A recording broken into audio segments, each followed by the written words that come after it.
put a stop to knowledge. Scientists have a responsibility to advance knowledge, but the responsibility to how that knowledge is used is shared by the whole of society. But I hope we will be wise and use it to spread out and colonize the galaxy. What is knowledge? Is it the information that the human brain gathers from scientific research? Is the universe solely mechanistic, and is the human brain a mere collector of information which flows to its interior?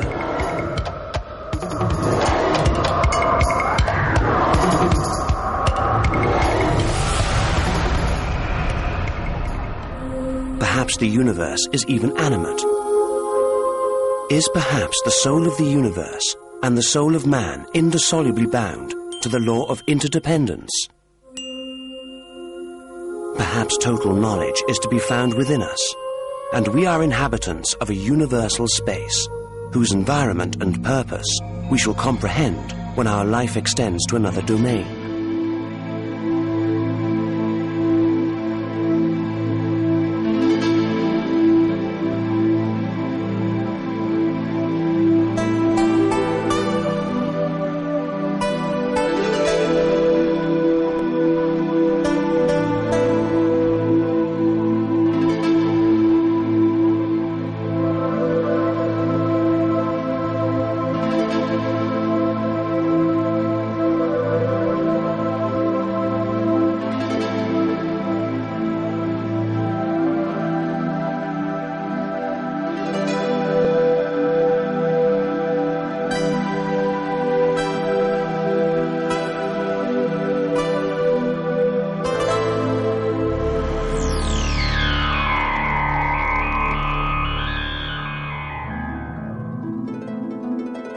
When I was a little boy, I asked my mother what that marvelous world of stars that flickered above my head was called. The sky, she said. And who made the sky? I asked again. God, my child. He is the creator of the whole world, my mother again good-naturedly answered me. I remained pensive for a while, staring at the ground. And what lies under our feet, Mama? Hell, my child, where bad people go after their death and at the second coming. At nightfall, before I fell asleep, I looked up high at the flickering stars. I was very sure that somewhere there among them, God existed. Then I looked down at the night-covered ground. I was gripped by awe. I wondered what terrible things were happening beneath my feet, caused by the powers of darkness. That night, I did not sleep a wink out of fear.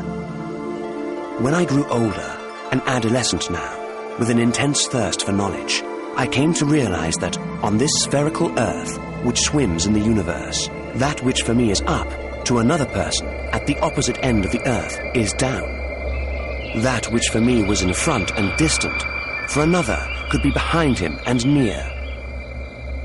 When I grew older, I learned that of the stars I see in the sky, half have been extinguished thousands of years ago, and in their place are other stars, which I do not see, because their light has not yet reached Earth, and that other stars are not to be found where I see them, but in another place. Then I realized what a great difference there can be between what appears and what actually is. I understood that up and down, front and back, left and right represented conventional notions. Furthermore, I understood that between a telescope and a microscope was I, the man, the observer, who investigated in the depths of space and time, the macrocosm and the microcosm. And then, for the first time, I experienced anguish in trying to prove whether the world, which functions within me, and the environment, which I perceive with my five senses to be outside me, are related, whether I am alive now and, simultaneously, in the future. I was then convinced that my perception is found in the center of a cycle where multiple opposing forces act with balanced tendencies, giving birth to becoming the cosmic harmony.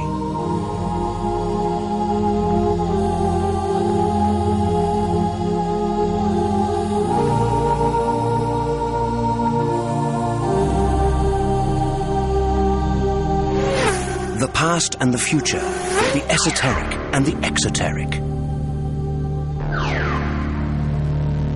The vacuum and the plenum. Darkness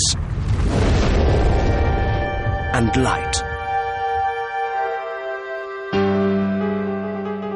Being and non-being. The true and the untrue. All of them exist, function, and produce life, centered around an eternal now.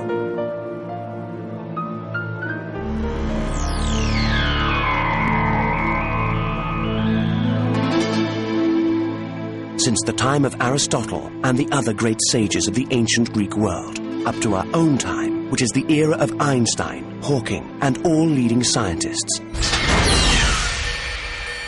who strive to interpret the laws of the universe. Approximately 2,500 years have passed. During that period, science has made many leaps. The agony of man to comprehend the universe has always been great. Enormous telescopes from every corner of our planet explore the starry sky at night, gazing at distant worlds many billions of light years away. Scientific laboratories devoted to the study of cosmic space circle in orbit beyond the Earth's atmosphere. Some manned and some unmanned struggle to detect among the billion clusters of galaxies a replica of our planet, to hear the voices of intelligent beings within or beyond our galaxy, to prove that our plane is not an original mode of life in the infinite space of the universe, but a replica of other similar stars that are hospitable to life. However, until today, the universe has kept silent. That distant voice, which will come from within the stars to declare the great presence of another society of intelligent beings, has yet to be heard.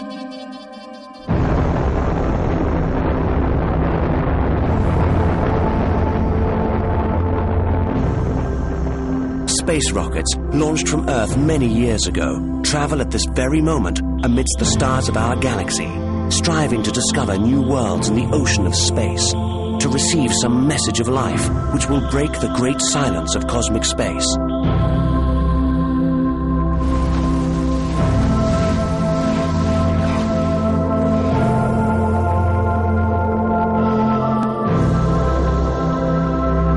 However, man is not searching solely to find another star or planet with intelligent beings.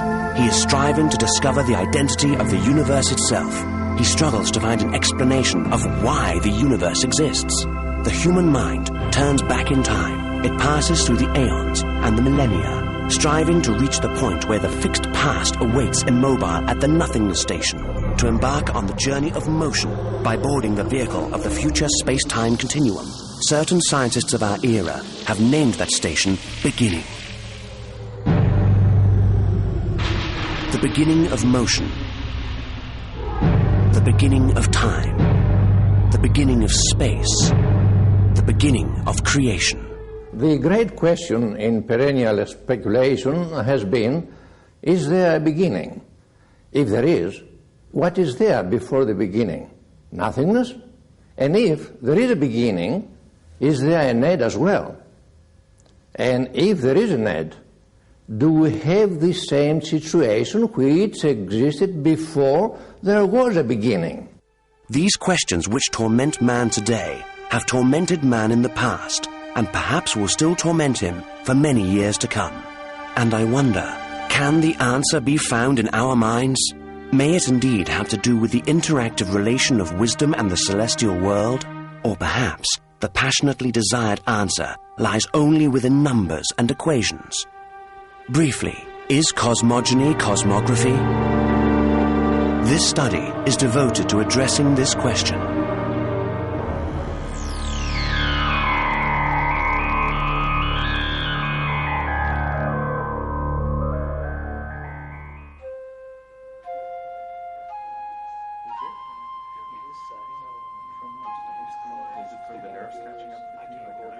In our era, a large segment of the scientific community believes that at the beginning of the cosmos, there was nothing.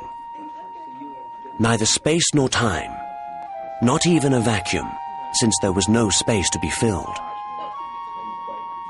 Through that indescribable infinite absence, within an infinitesimal elementary particle, which would require an enormous microscope to perceive it.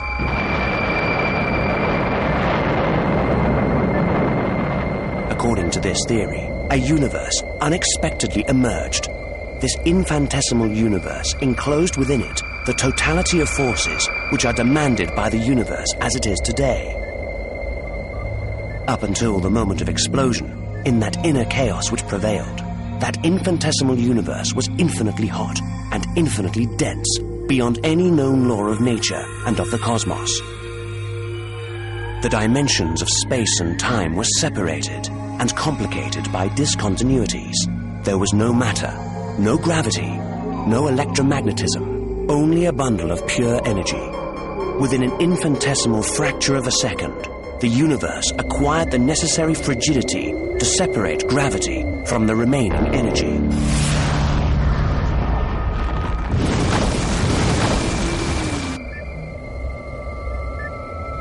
With the manifestation of gravity, the rhythm of expansion decelerated. The first pairs of particles began to form in unprecedented physical conditions. Segments of matter are created in diverse sizes and collide among themselves, causing new conditions of energy. In a very short time, the expansion of space caused an abrupt freezing, and in this differentiated environment, gravity was reversed, and instead of decelerating the expansion, it accelerated it. That entire world of antithesis swelled from subatomic proportions to the size of an orange. New particles were ejected from within that new condition. They grew and degenerated into other particles. Atoms. At that point, man's mind stops. Even before the universe had acquired the age of 1 second, it had grown to the size of our solar system. Beyond any known concept of speed, beyond any form of scientific logic, beyond the human intellect's power of conception to create, even abstractly, an evolutionary schema. This universe of 1 second's duration was denser than water, hotter than a star's core.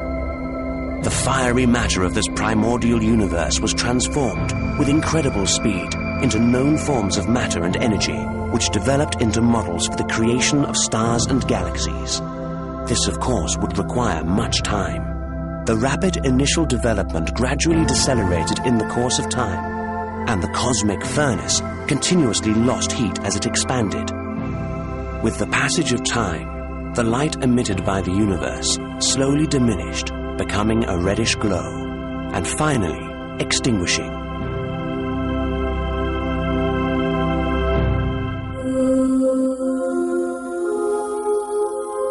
One billion years after the cosmic birth, darkness now ceased to exist. In the centers of the hydrogen clouds, new clusters of stars were born, which revolved slowly. That marked the beginning of the birth of galaxies in a preliminary phase till their definitive development, which occurred after many thousands of years, thus forming the heavenly dome that we see today.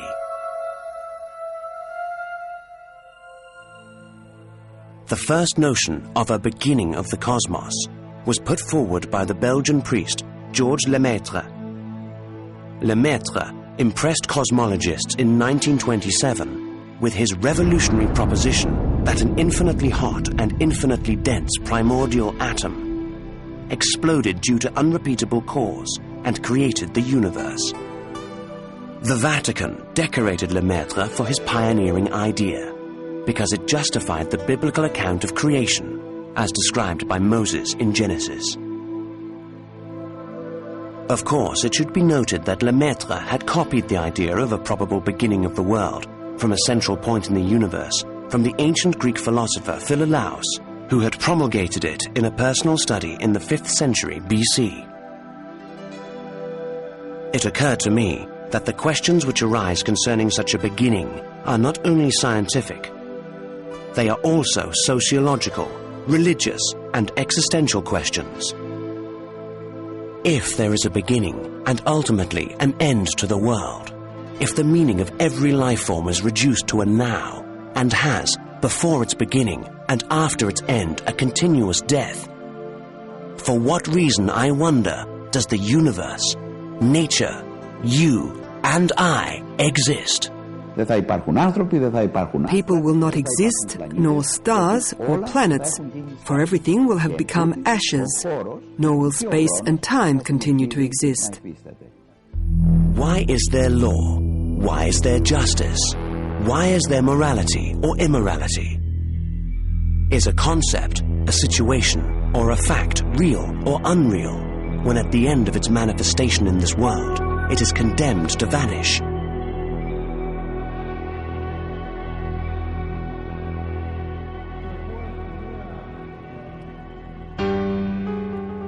In May of 1994, at the Academy of Athens, there was an international conference of astrophysicists on the subject of chaos theory.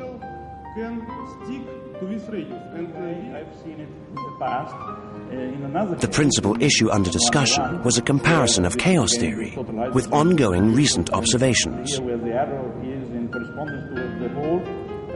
found, and that is a long time ago, Rostboul makes possible various strong observations about chaos theory in real galaxies.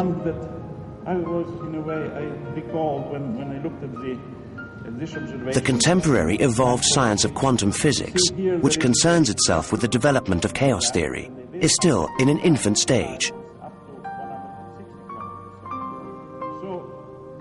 However, the most recent results of the observations of scientists working in chaos theory demonstrate that the developed Big Bang theory will not be able to stand on its feet if it is not justified by general chaos theory.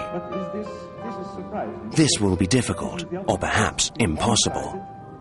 As you were seeing from this list, even if I cover one possible source of dynamical evolution, I would be in trouble in making claims in general about the dynamical evolution of galaxies, because this is in competition and with other effects, and maybe can be involved with internal collisionalities, definitely. The models we used for our galaxy in the past are invalid today. And of course, nothing stops us from nullifying today's models in the future.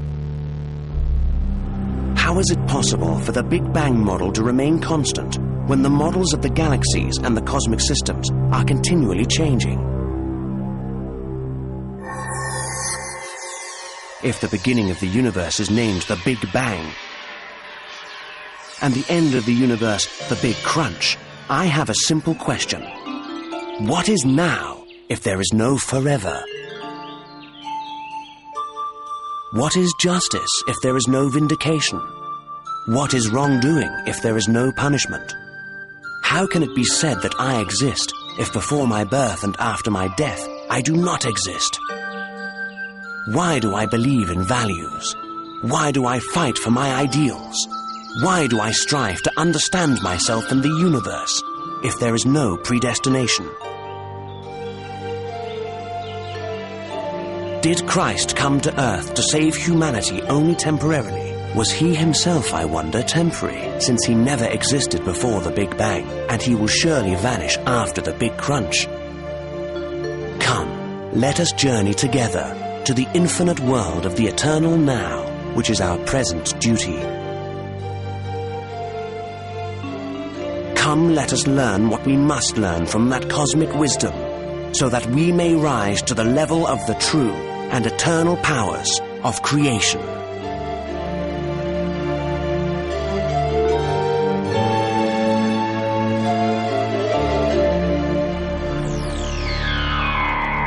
Aristotle.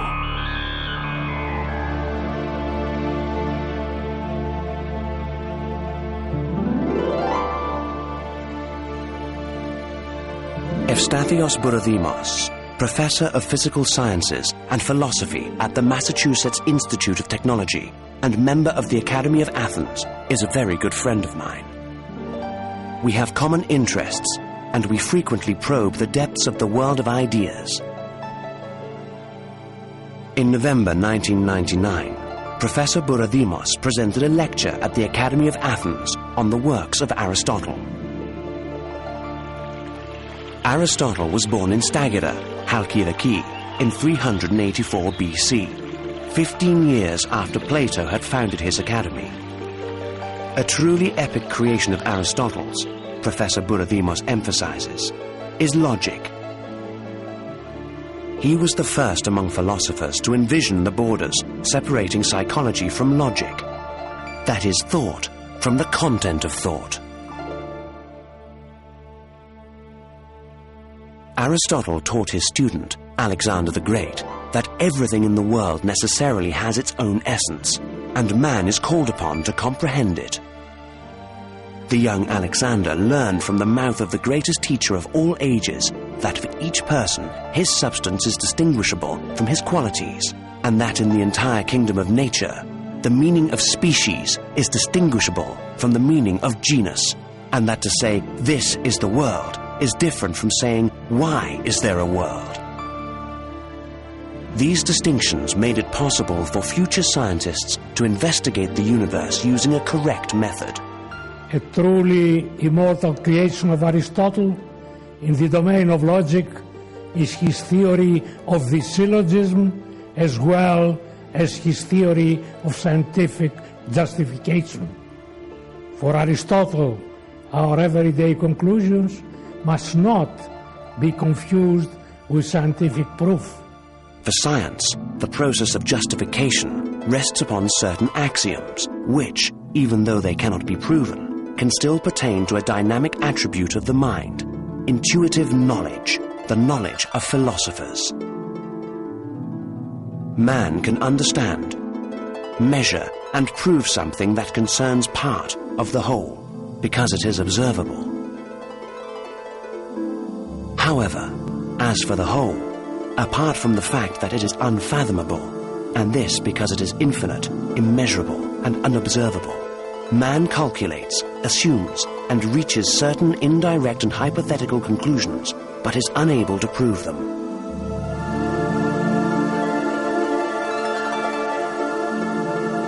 At this point, philosophy begins, disregarding the exterior interpretation of things and penetrating into their interior content.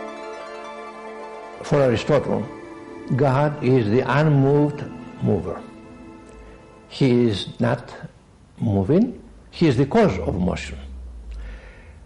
To give an example, think of a child walking in front of a store and sees the chocolate inside the window, and the child starts licking, so to speak, that chocolate.